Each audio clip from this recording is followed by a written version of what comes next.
종종 유명 인사들이 갑자기 자살하는 뉴스들이 나옵니다. 그 후에는 현대인의 정신 건강에 대한 이야기들이 종종 매스컴에 오르내리고 있습니다. 우리는 일상생활에서 치열한 경쟁, 과로와 스트레스에 시달리고 불안과 분노를 가슴에 쌓아두고 사는 사람들이 있습니다. 이러한 감정들이 우울증과 무기력증, 공황장애, 분노조절장애와 같은 다양한 유형의 정신적 질환으로 이어지고 있습니다. 매우 심하지 않으면 자신이 어느 정도 정신질환을 가지고 있다는 사실을 털어놓거나 치료받기가 매우 어려운 상황입니다. 육체적인 고통보다 더욱 견디기 어려운 것이 정신적, 심리적 압박과 고통입니다. 예수님은 나무 십자가에서 손과 발에 못이 박히시고 머리에 가시멸관을 쓰시고 가시에 찔려 피가 얼굴을 타고 내려오는 끔찍한 모습과 고통, 말로 형용하기 어려운 최악의 고통을 겪으셨습니다. 이외에 주님은 인간적으로 겪을 수 있는 심각한 정신적, 심리적 모욕과 조롱을 경험하셨습니다. 주님은 어떤 조롱과 모독을 경험하셨는가를 보면서 우리가 겪는 현대 현실에서 우리가 겪는 다양한 정신적 압박과 최악의 불쾌한 조롱들을 어떻게 극복할 수 있을 것인가에 대한 메시지를 나누고자 합니다. 첫 번째는 일시적 고통 후에 다가올 영원한 기쁨을 바라보십시오. 일시적인 고통이 지난 다음에 우리에게 주어질 영원한 주님의 기쁨을 바라보십시오. 20절 보겠습니다. 희롱을 당한 후에 자색 옷을 벗기고 도로 그의 옷을 입히고 십자가에 못 박으려고 끌고 가니라. 여기서 희롱을 당한 후에 어떤 희롱을 주님이 당하셨습니까? 주님이 당한 희롱을 이해하기 위해서 우선 로마 병사와 유대인 간의 관계를 이해할 필요가 있습니다. 유대인들은 로마 총독과 로마 병사들이 자신들을 식민 통치하는 것을 매우 싫어했습니다. 한마디로 유대인들은 로마 병사들을 증오했습니다. 유대인 중에 열심 당원들은 칼을 갖고 다니면서 로마 병사에 은근히 접근하여 칼로 찌르고 도망치곤 했습니다. 또한 수많은 반란을 일으켜서 끈질기게 유대인들은 저항했습니다. 이에 로마 병사들은 유대인들을 잔인하게 처형하며 진압했습니다. 반란자들을 십자가에 달아 처형하기도 했고 몸을 돌에 달아 산채로 바닷물에 던져 공포 중에 죽어가도록 했습니다. 이런 로마인들을 향한 유대인들의 증오는 더욱 증가했습니다. 로마인들도 유대인들을 증오했습니다. 서로 증오하는 관계인데 유대인의 왕이라는 사람이 잡혀왔습니다. 희롱하고 모욕하는 것을 즐기는 로마 군사들의 모습을 보게 됩니다. 금으로 된 왕관이 아니라 가시로 만든 왕관을 엮어 씌우고 유대인의 왕이여 평안할지어다라며 격려를 하며 희롱했습니다. 또한 갈대로 그 머리에 치며 19절이죠.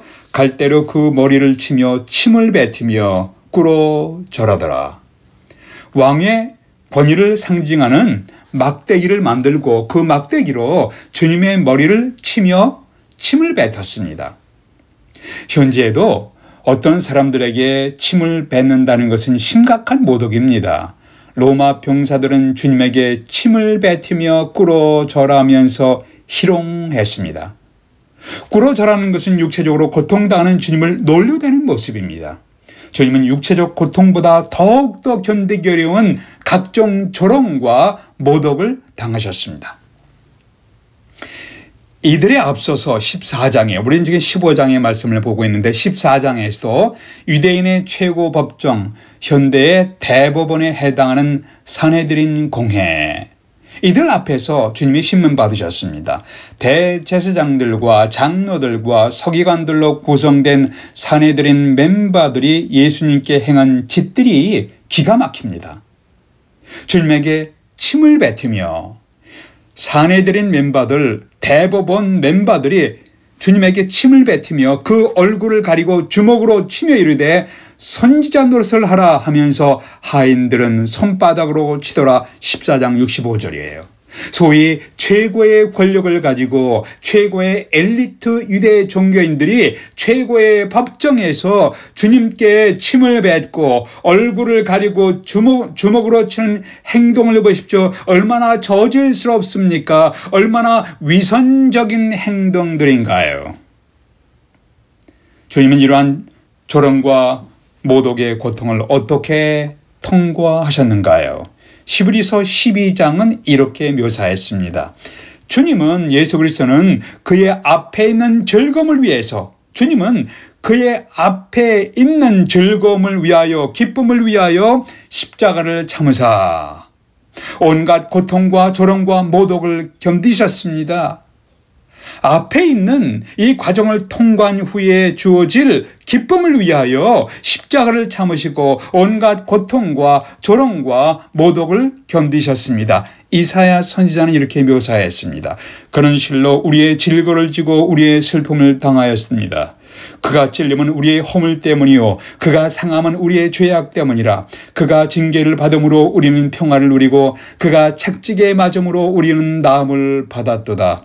그는 곤욕과 신문을 당하며 끌고 끌려갔으며 많은 사람의 죄악을 친히 담당하셨도다. 이사야 53장. 메시아이신 예수님께서 당하실 고난을 미리 묘사하며 예언했습니다. 여러분은 억울하게 조롱과 모욕을 당하신 경험이 있으십니까? 우리를 대신해서 온갖 야비한 조롱과 견디기 힘든 모욕을 당하신 주님을 바라보십시오. 주님은 고통스러운 과정을 통과한 후에 누리실 기쁨을 바라보셨습니다. 주님은 우리의 죄악을 대신 짊어지시고 온갖 고초를 당하심으로 우리로 하여금 평화를 누리게 하셨습니다. 육체적인 아픔과 고통을 통과하실 때 예수 그리스도의 육체적인 아픔과 고통을 생각해 보십시오. 정신적인 혹은 정서적인 희롱과 모독을 경험하실 때에 예수 그리스도께서 우리를 대신해서 당하신 온갖 희롱과 모독을 생각해 보십시오. 육체적, 신체적, 정신적 고통과 아픔은 영원한 것이 아니라 일시적인 것입니다. 주님은 영원한 기쁨을 바라보시면서 자신에게 주어진 일시적인 고통을 통과하셨습니다. 우리가 주님의 모본을 바라본다면 오늘날 우리의 삶의 현장에서 경험하는 고통과 아픔을 극복하며 능히 통과할 수 있게 될 것입니다. 치열한 경쟁이 있고 과로와 스트레스에 시달리고 불안과 분노가 가슴에 쌓이는 상황을 우리는 어떻게 극복할 수 있을 것인가요? 첫 번째는 일시적인 고통 후에 다가올 주님의 기쁨을, 주님께서 우리에게 주실 기쁨을 바라보십시오. 두 번째는 주님의 공평하고 의로운 심판이 있음을 바라보십시오.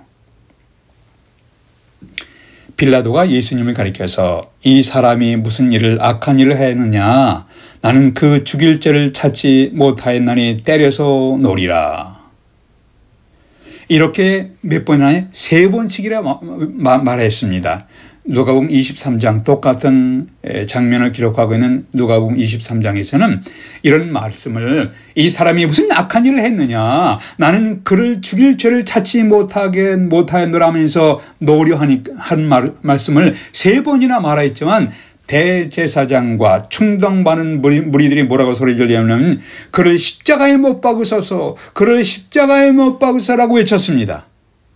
요한복음 19장에서 빌라도가 보라 너희 왕이로다 하니 유대인들이 그를 십자가에 못 박게 하소서 외쳤습니다. 이에 빌라도가 내가 너의 왕을 십자가에 못 박으랴? 내가 너의 왕을 십자가에 못 박으랴? 하니 대제사장들이 대답하되 가이사 외에는, 시저 황제 외에는 우리에게 왕이 없나이다. 여호와 하나님만 섬긴다는 유대 종교 지도자들의 입에서 로마 황제 시저 가이사 외에는 우리에게 왕이 없다는 말이 이게 무슨 말이에요? 이건 아첨하는 외침입니다. 이것은 자신의 위선적 정체를 드러내는 말이에요. 이에 빌라도가 사람들 앞에서 손을 씻으며 말하되 나는 이 사람의 피에 대하여 무죄하니 너희가 당하라 라고 하자 그 피를 우리와 우리 자손에게 돌릴지어다. 마태복음 27장이에요. 그 피를 우리와 우리 자손에게 돌릴지어다. 이렇게 이것은 자기 저주예요. self curse예요. 자기 저주에 해당하는 것입니다. 하나님을 경외할 줄 모르는 이렇게 자신을 향한 저주는 성경에서 가장 슬픈 말씀 중에 하나예요. 하나님을 경외할 줄 모르니까 이런 말을 하는 거예요. 이렇게 자신을 저주하는 유대 종교 지도자들과 그들의 충동을 받은 무리들은 실제로 자기들이 자신을 저주했던 그 저주를 실제로 이루어지게 했습니다.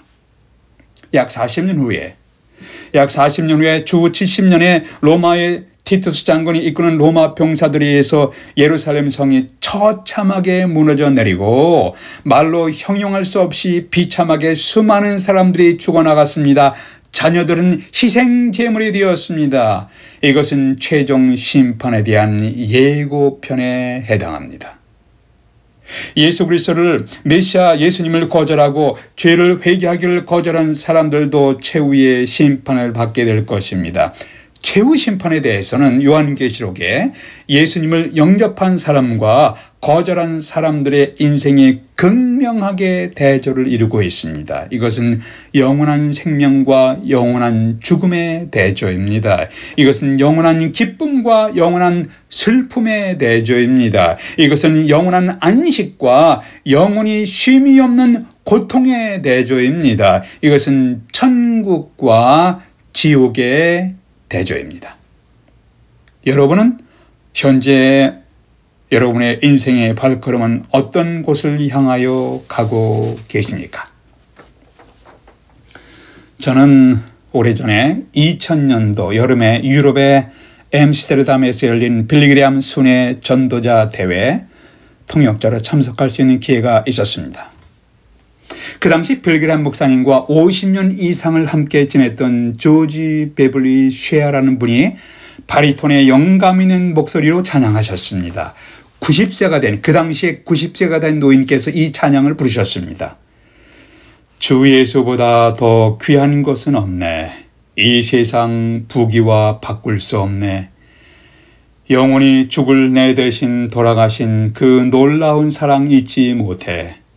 세상 즐거움 다 버리고 세상 자랑 다 버렸네. 주 예수보다 더 귀한 것은 없네. 예수 밖에는 없네. 이분이 이 노래를 부르는 데에는 사연이 있었습니다. 조지 베블리 쉐아가 대학을 다니다가 경제적 사정이 좋지 않아서 휴학을 하면서 일을 하게 되었습니다. 휴학하고 일하게 되었습니다. 그러다가 그의 노래 솜씨를 인정받아서 라디오에 정기적으로 출연하게 되었습니다. 라디오 방송국에 출연하여 세상의 노래를 부르는 것은 그에게 경제적인 어려움도 해결해 줄 수 있고 명예와 인기를 얻을 수 있는 매우 좋은 기회가 되었습니다. 그러나 이러한 명예와 인기와 돈보다 그의 어머니는 자기 아들이 경건하게 살아가기를 기도하고 계셨습니다. 어느 날 조지가 집에 돌아와서 피아노에 앉았을 때 피아노 앞에 놓여있는 신앙의 시가 눈에 들어왔습니다. 그것은 그의 어머니께서 조지 베블리 쉐가 보도록 놓아둔 것이었습니다. 그 가사를 보면서 마음에 감동되어 작곡을 하게 됩니다. 그것이 바로 주 예수보다 더 귀한 것은 없네. I'd rather have Jesus than silver or gold 라는 찬송이 된 겁니다.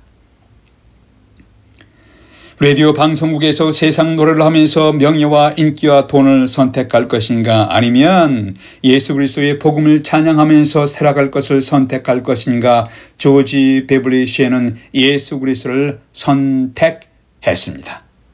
그 이후에 그의 인생은 eternally 영원히 바뀌었습니다. 예수 그리스도를 선택하는 것은 eternity, 영원을 선택하는 것입니다. 여러분의 선택은 무엇입니까? 기도하시겠습니다. 아버지 하나님, 저희들을 대신하여 기꺼이 육체적, 정신적 고통을 당하신 주님을 생각합니다. 오늘날 저희들이 이 세상에서 겪는 다양한 압박과 고통 속에서 예수 그리스도를 생각하며 극복할 수 있는 힘과 지혜를 얻게 해 주시옵소서. 우리 주 예수 그리스도의 이름으로 기도하옵나이다. 아멘.